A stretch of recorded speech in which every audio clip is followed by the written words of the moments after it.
Kita semua tahu ada 6 selat utama di dunia ini, atau disebut Major Strait. Dari 6 selat utama dunia tersebut, 4 ternyata berada di Indonesia. Mengapa dikatakan Major Strait atau selat utama? Benar, selat itu adalah laut di antara 2 pulau. Ada ratusan sebenarnya di dunia ini. Tapi mengapa dikatakan ada selat utama? Karena selat itu dilalui oleh kapal perniagaan. Jalur niaga tersebut memberikan julukan sebagai Major Strait. Dari 6 selat tersebut, nomor 1 ada di wilayah Indonesia, yaitu Selat Malaka. Sekali lagi, dari 6 selat penting dunia tersebut, 4 berada di Indonesia, di mana kita ketahui terusan Panama, terusan Suez itu adalah selat yang di luar Indonesia. Tetapi tahukah kita bahwa Selat Malaka adalah selat yang dilewati lebih dari 100.000 vessel atau kapal niaga besar setiap tahunnya. Dan selat ini merupakan selat terbanyak dilintasi kapal, sehingga dikatakan sebagai selat nomor 1 di dunia. Kita perhatikan negara di utara Indonesia, ada Jepang, Hong Kong, Taiwan, Korea Selatan,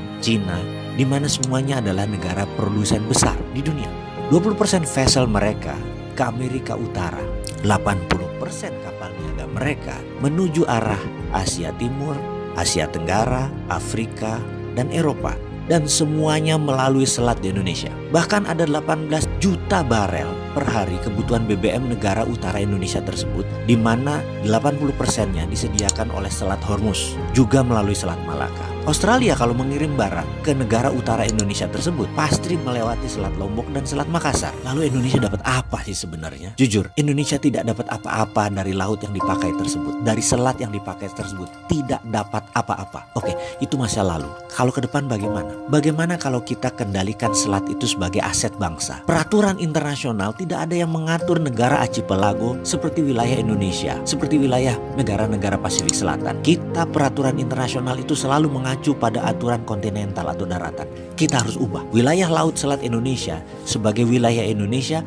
dan Indonesia memutuskan misalnya menutup laut tersebut. Apa yang terjadi? Dunia bisa geger. Australia lewat Papua Nugini kalau mau kirim barang ke utara. 4 negara utara Indonesia, Cina, Jepang, Korea, Taiwan, muter lewat Papua Nugini. Tidak usah pakai Selat Malaka. Gak bisa masuk lewat Natuna. Atau kalau mau ya melipir lewat sisi Thailand dan melipir lewat sisi Malaysia di Selat Malakanya. Pokoknya kalau mau melewati wilayah Indonesia, bayar asuransi senilai 1% dari nilai barang. Kita tahu barang yang lewat tersebut ada lebih dari 2 triliun dolar atau 2.000 billion. Jadi kalau itu kita asuransikan atau kita pajakin versi kita dengan nama asuransi, kita mendapatkan lebih dari 250 triliun per tahun. Dan ini untuk devisa negara. Akankah negara adik kuasa seperti Cina dan Amerika marah besar? Pasti. Beranikah kita melawan dan mempertahankan hak kita? Harus berani. Itu namanya revolusi.